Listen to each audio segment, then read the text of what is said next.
Everyone, this is doctor Aparna. మీకు ఎప్పుడైనా అనిపించిందా చాలా మంది చిన్న చిన్న విషయాలకి చాలా ఎక్కువగా ఆందోళన పడుతూ ఉండడం?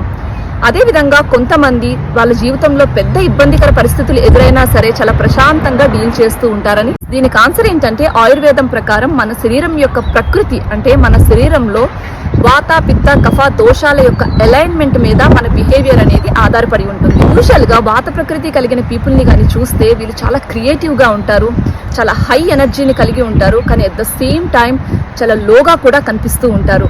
వీళ్ళు ఎక్కువగా యాంగ్షియస్ ఫీల్ అవుతూ ఉంటారు, చాలా డ్రై శరీరాన్ని కలిగి ఉంటారు. అదే పిత్త ప్రకృతి పర్సన్ ని కానీ తీసుకుంటే ఫైర్ బ్రాండ్ అని చెప్పుకోవచ్చు. చాలా స్మార్ట్ గా ఉంటారు, లైఫ్ లో చాలా ఫోకస్డ్ గా ఉంటారు, కానీ వీళ్ళకి చాలా తొందరగా కోపం చిరాకు అనేవి వచ్చేస్తుంటాయి. ఇక కఫ ప్రకృతి పర్సన్ ని కానీ చూస్తే చాలా కామ్ గా ఉంటారు, స్టేబుల్ గా ఉంటారు, లైఫ్ లో పెద్ద పెద్ద చేంజెస్ ఏమి ఇష్టపడరు, స్థిరంగా ఉండడానికి ఇష్టపడతారు. సో ఇలా మన శరీరంలో వాత పిత్త కఫ దోషాల యొక్క అలైన్మెంట్ బట్టి మన ప్రకృతి అనేది ఆధారపడి ఉంటుంది. సో మీరే ప్రకృతిని కలిగి ఉన్నారనుకుంటున్నారు? కామెంట్ చేయండి.